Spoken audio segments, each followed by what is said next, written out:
Alors, bienvenue. Nous vous invitons dans la télévision de club des admirateurs, des amateurs d'histoire. Et aujourd'hui, nous vous proposons de faire une interview avec deux garçons super qui sont dans le projet Pologne-Roumanie de début. Alors, c'est Vlad et c'est Rado. Dites-moi, pourquoi vous êtes dans ce projet? Pourquoi vous avez choisi d'être dans le projet entre Pologne et Roumanie?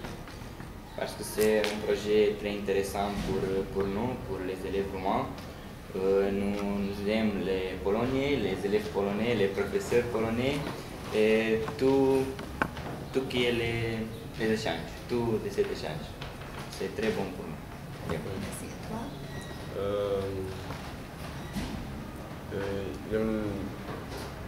Nous pouvons acheter de l'expérience, gagner d'expérience, communiquer avec les autres copains de différents pays, changer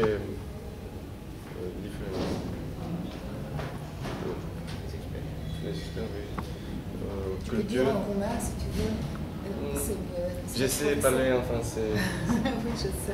C'est un bon exercice. C'est quelque chose de nouveau pour nous. Et quand vous avez choisi pour la première fois, quand vous avez entendu de ce projet, est-ce que vous êtes tout de suite enthousiaste pour ça? Oui. Toi, oui. Toi? Oui, très enthousiaste. Je suis le seul enfant qui a participé à tous les échangés. Oui, voilà, nous savons. Je suis tous 6 échangés. Moi, j'ai perdu une seule échangé, les premières, parce que je suis à 8 classes. Mais puis, tous les échangés, c'est bien. Dans la 8e classe, je suis la dernière. Le dernier enfant qui... Notre directeur. C'est-à-dire le plus jeune. Il était le plus jeune participant. Il a dit, moi, que je peux participer. Est-ce que vous avez connu beaucoup d'amis polonais? Est-ce que vous avez le contact toujours? Parce que j'habite à 3 différentes personnes. Je vous former une idée de tous les copains. Oui, moi aussi j'ai connu beaucoup de personnes, beaucoup d'élèves polonais et je parle avec les élèves polonais, les filles et les garçons sur l'internet, sur les mails, toutes les méthodes de communiquer, sur les portables, sur Facebook, nous parlons tout le temps.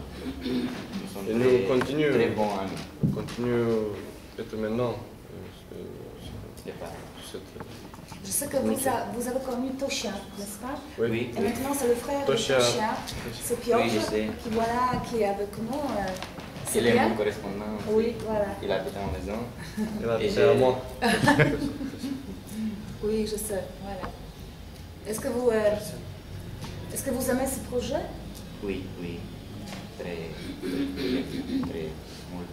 Est-ce que vous avez le problème de communiquer avec les élèves? Pas de problème. Parce qu'il communique très bien.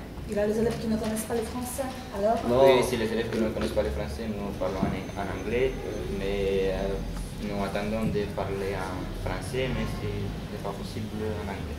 Il n'y a pas de problème. Pas de problème. Nous communiquons très bien. Il y a quelques problèmes avec les élèves français qui participent à notre projet, mais... Est-ce que vous avez les leçons avec M. Vassilin? Vous avez le français avec M. Vassilin? Oui. Il vous enseigne le français? Oui. Il est mon professeur principal aussi. Il est mon professeur principal, et mon professeur de français et seulement lui qui fait moi thème de français. C'est sa faute, on dit comme ça. C'est grâce à lui. Grâce à lui. Oui, c'est ça. Grâce à lui. Toi aussi, c'est ton professeur qui t'enseigne le français. Est-ce que vous aimez le professeur Vassilin? Oui. Il n'entend rien maintenant. Oui. Vous pouvez dire franchement. C'est le plus bon professeur de cette école et c'est le plus bon professeur de français. L'autre, pas. Seulement lui. On ne dit jamais ça. On ne dit jamais ça. Tous les professeurs sont bons. Non. Sauf que les élèves, ils sont récalcitrants. Non. Mais Simon Gars, c'est les plus bons, plus indulgents. On dit le meilleur. Les Les meilleurs. meilleurs, les meilleurs. Alors, D'accord. merci beaucoup. Voilà, Et Vasile, toi, tu peux dire pourquoi tu t'es engagé dans le projet avec voilà, le garçon comme ça et les autres. Pourquoi? C'était une idée que j'ai couvée longtemps. Je voulais développer mon activité, étendre un peu l'activité qui devient routinière. Alors, la possibilité de mettre les étudiants devant des situations concrètes de vie où ils sont obligés de parler, de s'exprimer, d'exprimer leurs pensées. C'était la seule possibilité d'arriver à ce but, organiser un échange avec une école de France ou avec une école de notre pays. Alors j'ai beaucoup cherché des écoles en France, en Allemagne, et finalement j'ai trouvé en Pologne. Mais ça tombait bien parce que les élèves ont été intéressés. La Pologne n'est pas très loin, n'est pas très éloignée de Roumanie, donc nous avons fait une première tentative, ça a marché, et puis nous avons participé au concours de mathématiques, et ça aussi les a incités. Donc je crois que c'est une bonne direction à suivre, sauf bien sûr les problèmes d'organisation, les problèmes de finances, etc. De notre part, c'est la même chose. Alors oui, c'est toujours la même chose. Mais il faut dire que c'est la 6e fois qu'on se rencontre. Ça, c'est super.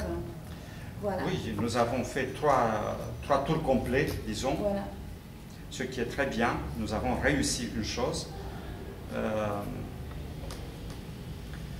Ce serait très bien de continuer.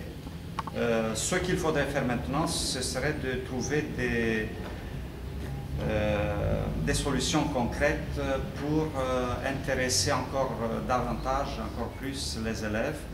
Parce que pour l'instant, les élèves, ils participent, ils vont une fois, ils reçoivent ou ils ne reçoivent plus leurs camarades de Pologne et puis ils cherchent autre chose. Mais ce qui serait intéressant, c'est des cas comme celui de Vlad et de Rado, qui s'acharnent à continuer même si leur partenaire change. Voilà, oui. Alors merci pour vous, merci évidemment, à bientôt. J'espère aussi.